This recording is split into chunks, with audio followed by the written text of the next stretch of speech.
Hare Krishna Prabhuji. Yeah. Nowadays all the teenagers, they always ask for freedom. We want this freedom, that freedom. So without a spiritual background, how can we advise these children? Okay. So when youngsters, they say, I want to be free to do this, free to do that. So how can we explain to them if they don't have a spiritual background?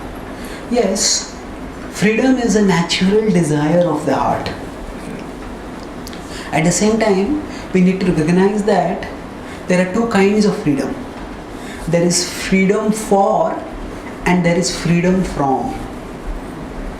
For example, so freedom for means, hey, I want to eat this, I want to eat that, I want to eat that. I want to be free to eat whatever I want, whenever I want. That's freedom for. But there is another kind of freedom, that is freedom from. So for example, if somebody is, so if I focus only as, if I define freedom only in terms of freedom for, I want to eat whatever I want, whenever I want. Quite often the result of this is I get addicted to certain kinds of food. And then if I am addicted to say unhealthy foods, then every time, every few minutes, my mind goes back to food. My mind goes back to food. And then that is actually not freedom. That is bondage. So when we get, Krishna says in Bhagavad-gita 16.11, Asha pasha shatair baddha kama krodha parayana. He says Asha, desire, is like a bond. It's, desire can become a bond which drags us in particular directions, like a noose. So when we focus on freedom only in terms of freedom for, okay, I want to eat this, I want to do that, I want to enjoy this, I want to go there, whatever, then often those indulgences become like ropes. And then they drag us towards those indulgences again and again and again. So for example, say if this is the home, this is the hostel of a student and this is the school. And say in between there is a bar where the student can go and say maybe take some alcohol. Now what happens if there are two students? One has never drunk alcohol and decided that, my parents are told, my elders are told, I have seen what all happens, I'm not going to drink alcohol. That person just passes by there and doesn't even think about the alcohol. But the other person, every time this second person passes by that alcohol bar thing, maybe I can go and drink. Maybe I can take a drink. And then, initially when they see the alcohol bar, then the desire comes, I can drink. But after some time, if they keep drinking, then as soon as they come out of the house, at that time, immediately the desire is there. Hey, maybe I can go and drink. Sometimes not only there are some alcoholics, they're so much bound that as soon as they wake up, the first thing that they think is, oh, I have to drink. So I am currently writing a book on addiction and de-addiction and bhakti. So I was reading about how people become addicted. So there was this one young man in America, and he one early morning, I slept at around 12 o'clock, 1 o'clock, and 3 o'clock he woke up and he felt a strong urge to drink. He went to his fridge and he found there was no alcohol over there. He said, I'll go to the nearest bar. And he was going towards the bar, and while he was going in his car broke down. It was cold night, North America, Detroit, that part in the winter is freezing. So he went there, he walked through the cold night, and as soon as he came to the bar, he found that the particular brand he wanted to drink, that was not there. He got exasperated. He had to walk almost like several blocks to another place where there was a bar. Finally he went there, and then finally he got the bar. And the craving was so intolerable. Immediately opened the bar and drank it. He says, no, I drank a little bit of gulp, then he thought, no, I spent so much, I'll drink this very peacefully and joyfully. I'll enjoy this. So he closed it and started walking along. And as walking along, and he slipped and fell. And he had not closed the lid. So there's an abhishek of alcohol for him. And as he was lying on the ground, and suddenly he looked, all the buildings, all of them, like skyscraper buildings, with all their houses, everybody was dark, everybody was sleeping. And then suddenly it struck him, what am I doing? So I could have been peacefully sleeping in my bed. Here am I at night in cold, lying on this ground, injured with alcohol all over my body. That time he said that I am a slave. So that time and they realize, I am a slave. So when we start indulging, we may think that I am enjoying, but every time I enjoy, the desire becomes a stronger and stronger bond for me. And then I cannot get rid of the desire. So if we think of freedom only in terms of freedom for, then we become bound. And if we can realize that we are bound, that also is a fortune.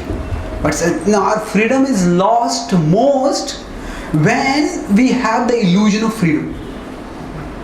Now when I think I am free, but actually I have an illusion of freedom. So when I have the illusion of freedom, then, so today most of the things that we think in terms of freedom, what are those things? Okay, I want to eat this, I want to go here, I want to watch this movie, I want to do this, I want to do that. But often if we think about these desires, these are not really the desires that come from our heart. The desires that are induced within us by the corporate control media. This is something which is quite insidious. In the 1920s, in 1929 roughly, the cigarette industry, they found that their market had reached more or less saturation in America. Because they found that all the young people, all the young men who could smoke, who had money enough to buy cigarettes, they were already buying cigarettes. And at that time, the harmful effects of smoking had not yet come out. So they thought, how do we expand our markets? And their marketing thing got a brainwave. They said 50% of the population doesn't smoke. Because at that time women were not smoking. So then in the American Independence Day parade, they had some of the leading female icons of America, Bollywood stars and other prominent social female icons. They had custom-made cigarettes for them, and at the most visible points in that parade, they had all of them flip out a cigarette, a special customized, female, thin, long cigarette, which females, and they all started smoking it. And it was the media just swooped out, what are you doing? And they marketed that cigarette as, we are lighting the torch of freedom. Now, because that was the time when the suffragette movement was gaining power, and the idea was that women had been exploited and restricted for long, said, we all want to light the torch of freedom. And within just a few years, millions of women practically started smoking. And it was only later that the harmful effects of smoking for women, especially for women in their pregnancy, all that started coming up. But by that time it was too late. So when the hysteria that was created, torches of freedom, nobody asked at that time, how does lighting a cigarette lead to freedom? The perception is so strong. When the media wants to create a particular perception in order to exploit us, they define freedom in particular ways. So we have to honestly and intelligently think. Is what I think that I want to do, this is what I want to do, and I am being restricted. There is freedom, what we think of as freedom for, quite often that is defined by the corporate control media for us. So we should also think of freedom in terms of freedom from. If I have freedom from certain desires, that itself is a great relief. So I was telling the example of this student who has never drunk alcohol and who has no intention of drinking alcohol. They just pass by the bar without any temptation at all. Their mind and mental energy is not agitated at all. So freedom from is actually a very empowering form of freedom. So if every time I think, every time I pass by a hotel I want to eat something, every time I go here I want to eat something, then that is not freedom. That is actually a sickening form of bondage where I just can't think about higher things. Because I'm constantly thinking of eating, I'm thinking of this, I'm thinking of that. So we have to not let the world and the culture define what is freedom for us. When we look inwards, when we look upward means towards the scripture, towards spirituality, and we realize, understand what our values are, what is truly important for us, and then focus on that. Then we will be acting for, freedom is itself not the ultimate goal. Freedom is meant to be a tool for happiness.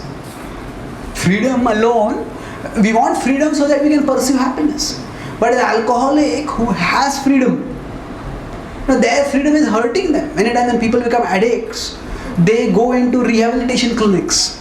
And one of the fundamental characters of a rehabilitation clinic is, if somebody is going for a rehabilitation from alcoholism, then they are put in an environment where they have no alcohol over there. They voluntarily put themselves over there because they recognize that the freedom to drink will mean destruction for me, will mean bondage for me. So just as they voluntarily put themselves in a situation of regulation. So similarly, we need to recognize that freedom doesn't come simply by doing what we want to do, where we want to do, when we want to do.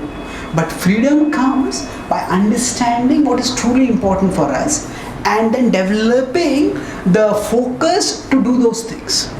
So the person who is thinking, I want to be free to drink whenever I want, that person will not be able to act in constructive ways for developing their higher talents, for pursuing their higher purposes.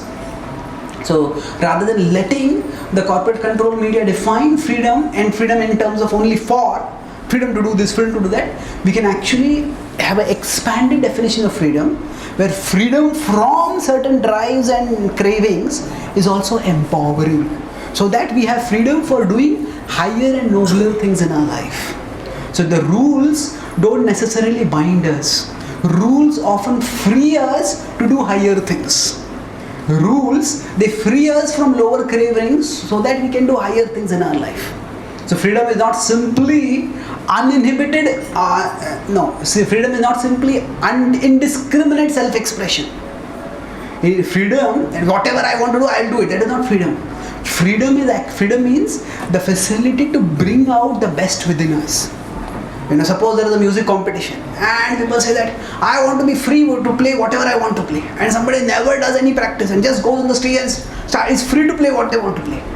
Well, they will be expressing themselves, but often that expression will be not the best of themselves, it will be the worst of themselves. So, if we want to express ourselves, we want to express the best of ourselves, then that requires that the musicians practice. They practice systematically. Those who are aspiring music artists, they practice and then they bring out the best. So we shouldn't define freedom in a simplistic way as doing whatever we want to do whenever we want to do. We need to see freedom as that facility which brings out the best within us. And that freedom comes by practicing spirituality, which involves certain rules, which frees us from our lower drives so that our higher aspirations can be expressed. Does that answer your question?